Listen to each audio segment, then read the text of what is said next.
Everyone, তো চলে এসেছি আজকে ফাইনালি পিঙ্কি বৌদির স্বাদে।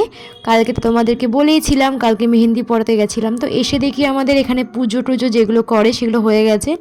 আর এখানে আমরা আসার পরে সবে প্লেট সাজাতে বসেছি, তো সবাই বলছে তুই একটু সাজিয়ে দে। তো আমরা দুজনে মিলে একটু সাজিয়ে দিচ্ছিলাম, আমি আর একজন ছিল। তো আমরা দুজন মিলে সাজিয়ে প্লেটগুলো সুন্দর করে সাজিয়ে, এবার এই যে পিঙ্কি বৌদি সুন্দর করে সাজুগুজু করে রেডি হয়ে দাঁড়িয়েছে, খুব খিদেও পেয়ে গেছে। তো তাই জন্য আমরা তাড়াহুড়ো করে ফুল দিয়ে যা হোক করে সাজিয়ে দিচ্ছি। তো এখন এই যে খাবার দাবার তোমাদেরকে দেখাবো যে কী কী আইটেম আছে এখানে।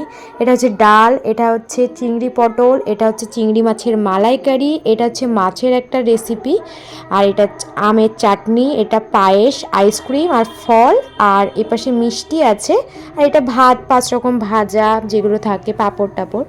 বৌদি এবার খেতে বসে কিছু ফটোশ্যুটও করবে। আর এই যে বৌদির একটা বান্ধবী, তো কিছু বলবে তোমাদের সাথে, দেখো।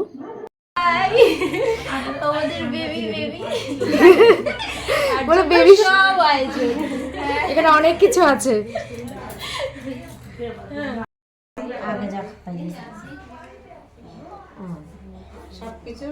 যে খাওয়া দাওয়া শুরু হয়ে গেছে। লজ্জা পাচ্ছ না তো? লজ্জা পাবো কেন?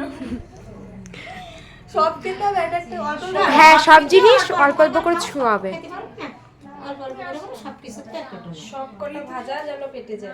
হ্যাঁ, সব রকম তোমার যেগুলো পছন্দের জিনিস সেগুলো তুমি আগে খাও।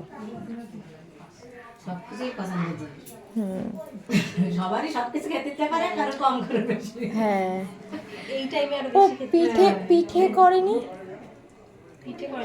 পিঠে আজকে দেয় না, ও পিঠে পরে দেয়।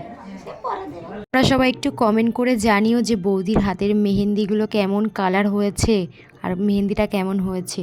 প্লিজ কমেন্ট শেয়ার করো তোমরা।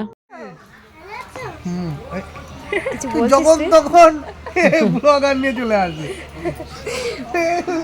হঠাৎ হঠাৎ করে। হচ্ছে আমার একটা দাদা পাশের বাড়ির, আর আমরা এখন খাওয়া দাওয়া করতে যাচ্ছি। অলরেডি আমি খেতে বসেও পড়েছি, আর তারপরে খাওয়া দাওয়ার পরে একটু ছাদে এসেছিলাম ছবি তোলার জন্য। তো এবার তোমাদের সাথে কিছু ছবি শেয়ার করছি, তোমরা দেখতে থাকো আর আমাকে টাটা করে দাও। বাই বাই, তোমরা সবাই ভালো থেকো আর সুস্থ থেকো, আর আমিও ভালো থাকবো, আর তোমাদের সাথে সারা জীবন এইভাবেই ছবি ভিডিও পোস্ট করতে থাকবো।